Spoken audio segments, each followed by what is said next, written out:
अस्सलाम वालेकुम स्टूडेंट्स, उम्मीद है आप खैर खैरियत से होंगे। बच्चों बिस्मिल्लाह पढ़ लें, दुरूद शरीफ पढ़ लें, फिर हम आगाज़ करते हैं जी। बिस्मिल्लाहिर्रहमानिर्रहीम। अल्लाहुम्मा सल्लि अला मुहम्मदिन व अला आलि मुहम्मदिन कमा सल्लैता अला इब्राहीम व अला आलि इब्राहीम इन्नका हमीदुम मजीद। अल्लाहुम्मा बारिक अला मुहम्मदिन व अला आलि मुहम्मदिन कमा बारकता अला इब्राहीम व अला आलि इब्राहीम इन्नका हमीदुम मजीद।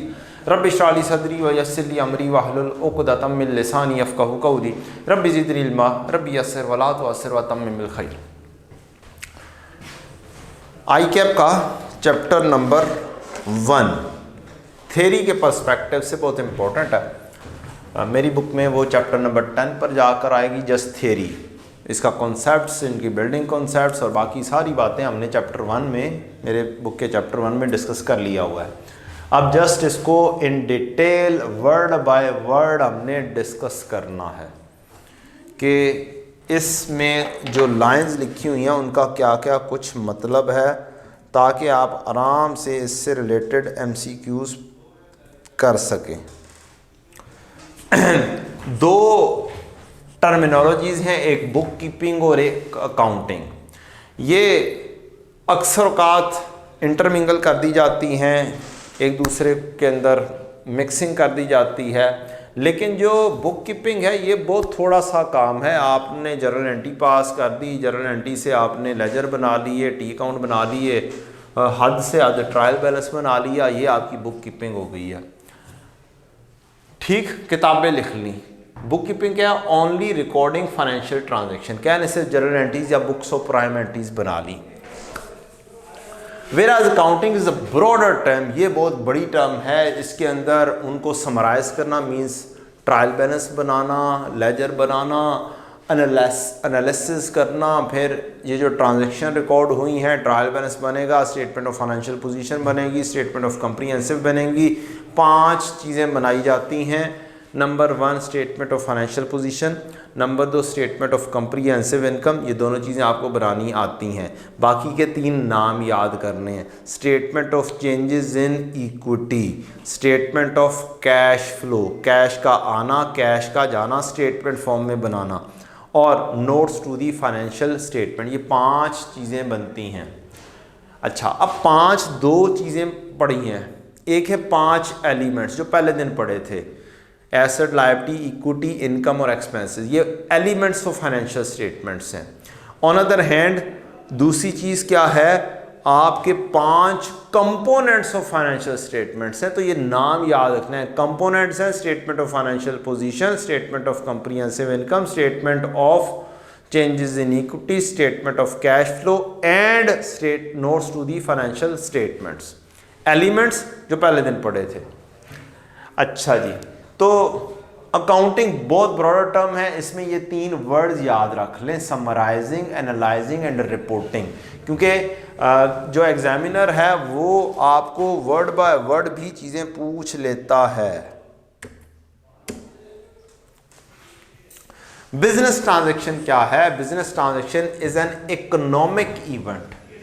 इकोनॉमी जिसमें इन्वॉल्व हो, पैसा इन्वॉल्व हो, involving a business entity and other party, means 2 parties के दरमियान में काम होगा तो बिजनेस ट्रांजैक्शन बनेगी। And must be recorded by an accounting system, और इसकी वैल्यू भी होनी चाहिए कोई ना कोई। 2 पार्टीज आपस में बैठे, इंटरव्यू हो रहा है और 2 पार्टीज तो इन्वॉल्व हो गई, लेकिन उसमें इकोनॉमिक इवेंट कोई नहीं है और उसको रिकॉर्ड भी कोई नहीं करना। One important classification of business transaction is capital versus revenue transaction. Business transaction में एक capital expenditure, revenue expenditure, या capital transaction, revenue transactions, which differentiate long term impact from short term impact. अब जो capital transaction है ये long term है। अब जिस तरह से capital expenditure होता है, इसी तरह से capital receipt भी होती है, means long term impact और short term impact of the transaction respectively. Financial statements are the concise reports, जो ऊपर हमने किया था अकाउंटिंग के अंदर, ये भी आ जाती है financial statement. concise reports based on financial transaction over an accounting period of an entity which reflects in financial performance and financial position. financial performance होती है statement of comprehensive income और financial position होती है statement of financial position balance sheet. Statement of financial position has 3 elements, asset, liabilities and equity. Elements का word आ गया। Statement of comprehensive income में 2 elements आते हैं, इनकम और expenses. Main objective of the financial statement is to provide investor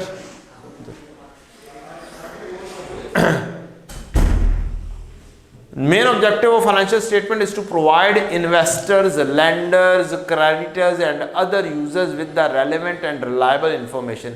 तो ये users of financial statements हैं। Investor financial statements देखेंगे, डिसीजन करेंगे कि मैं इस कंपनी में इन्वेस्ट करूं या ना करूं। लेंडर लोन देने वाला है, वो देखेगा कि मैं इस कंपनी को लोन दूं या ना दूं, इसकी वर्दीनेस कैसी है। क्रेडिटर वो देखेंगे हम इसको चीज़ें दें या ना दें, गुड्स दें या ना दें। अदर यूज़र्स, और वो भी बहुत सारे होंगे जो इंफॉर्मेशन चेक करेंगे, देखेंगे इन फाइनेंशियल स्टेटमेंट से। Preparation and presentation of financial statement is regulated by generally accepted accounting principles. Generally accepted accounting principles जो सब जगहों पर एक्सेप्टेड हों।